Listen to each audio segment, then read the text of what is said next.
ساتھ تمہارے جو حقوق کے تعلق ہیں ان کا خیال رکھو، اور یہ والدین سے شروع ہو کر کے ہمسایوں تک، اور یہ اپنے اعزاء و اقرباء سے شروع ہو کر کے جو ہیں وہ ہر انسان تک مختلف لوگوں کے حقوق ہیں جو ہمارے ذمے ہیں، اور ہمیں ان حقوق کو ادا کرنے کی کوشش کرنی چاہیے۔ انسان کے جو ہے وہ اخلاقیات کا اور حقوق کی ادائیگی کے حوالے سے پتہ چلتا ہے کہ وہ اپنی بیوی کے ساتھ اس کا حسن سلوک کیا ہے۔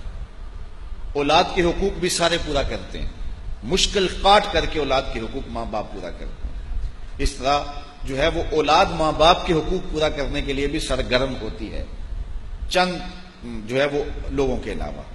لیکن بہت ساری ہماری کوتاہی جو ہے وہ بیوی کے حقوق کی ادائیگی کے حوالے سے ہے۔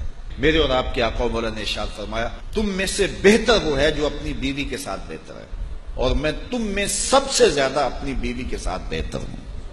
اور ازواج مطہرات کے ساتھ حضور کا جو حسن سلوک تھا وہ کائنات میں کسی سے پوشیدہ نہیں۔ جب وصال ہوا حضور کا تو حضور کے نکاح میں 9 ازواج تھی، اور 9 میں سے کسی ایک کو بھی رسول اللہ پر شکایت نہیں تھی۔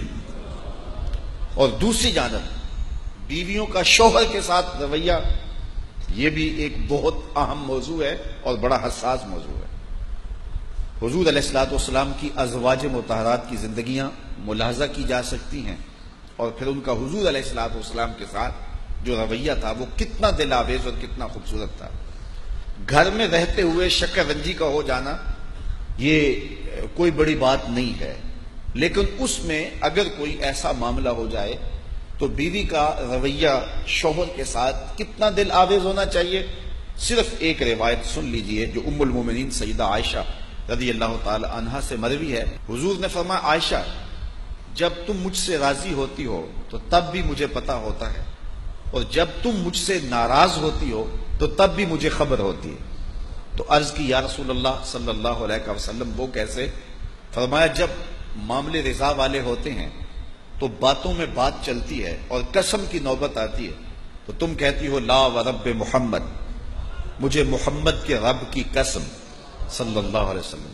اور جب کوئی شکر رنجی ہوئی ہوتی ہے اور پھر باتوں میں قسم کی نوبت آ جائے تو تم قسم کی نوبت جب آئے تو کہتی ہو لا ورب ابراہیم، مجھے ابراہیم کے رب کی قسم۔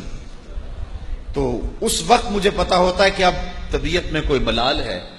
تو حضور علیہ السلام نے جب یہ ارشاد فرمایا تو ام المومنین نے عرض کی، ما احجرو الا اسمک، حضور نام چھوڑتی ہوں دل میں آپ ہی بستے ہیں۔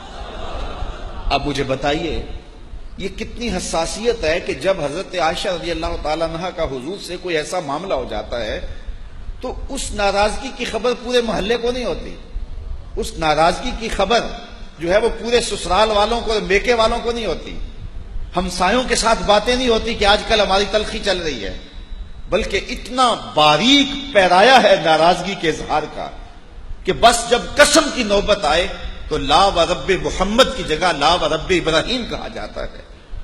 تو یہ سمجھنے والی بات ہے کہ شوہر اور بیوی کا رشتہ کتنا نازک ہے، اور شوہر سے اگر کوئی گلہ شکوہ پیدا بھی ہو جائے تو بیوی کو اس کا اظہار کتنے خوبصورت پیرائی میں کرنا چاہیے، نہ کہ جنگ و جدل کا ماحول پیدا کر دیا جائے۔ ہمارے خاندانوں میں، ہمارے گھروں کے اندر جو ازدواجی زندگیاں ہیں وہ بہت ہی زیادہ تلخ ہیں، الا ماشاءاللہ سویر سے لے کر شام تک ایسی کہانیاں سامنے آتی ہیں۔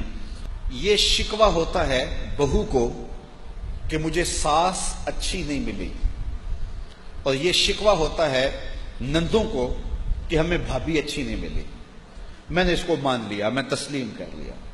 میں کل بھی کسی کو کہہ رہا تھا، میں نے کہا یہ تسلیم کر لیا کہ تمہیں ساس اچھی نہیں ملی، لیکن تم عزم کرو کہ جب میں ساس بنوں گی تو اچھی ساس بنوں گی، لیکن یہ نہ ہو کہ کل تو شکوہ کرے کہ مجھے آج بہو اچھی نہیں ملی۔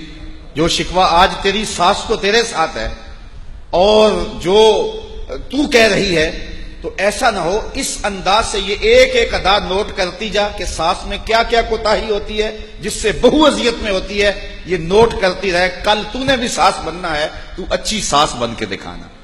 اور میں نندوں کو بھی کہتا ہوں، آج تمہیں بھابھی اچھی نہیں ملی، لیکن تم نگاہ میں رکھو کہ کون کون سی غلطیاں ہوتی ہیں جو ہے وہ اذیت کا سامان ہوتی ہیں، اور کل تم نے بھی کسی کی بھابھی بننا ہے اور کسی کے گھر جانا ہے، اتنی خوبصورتی کے ساتھ تم زندگی گزارنا کہ لوگ آشش کریں، تو یہ کیا شکوہ ہے کہ مجھے ساس اچھی نہیں ملی، مجھے جو ہے وہ بھابھی اچھی نہیں ملی؟ تو اگر یہ تمہارے ساتھ حادثہ ہو گیا ہے تو پھر تم جو ہے وہ کسی اور کے ساتھ یہ حادثہ نہ ہونے دینا، اور یہ کوشش کرنا کہ اچھے انداز سے آگے بڑھنا۔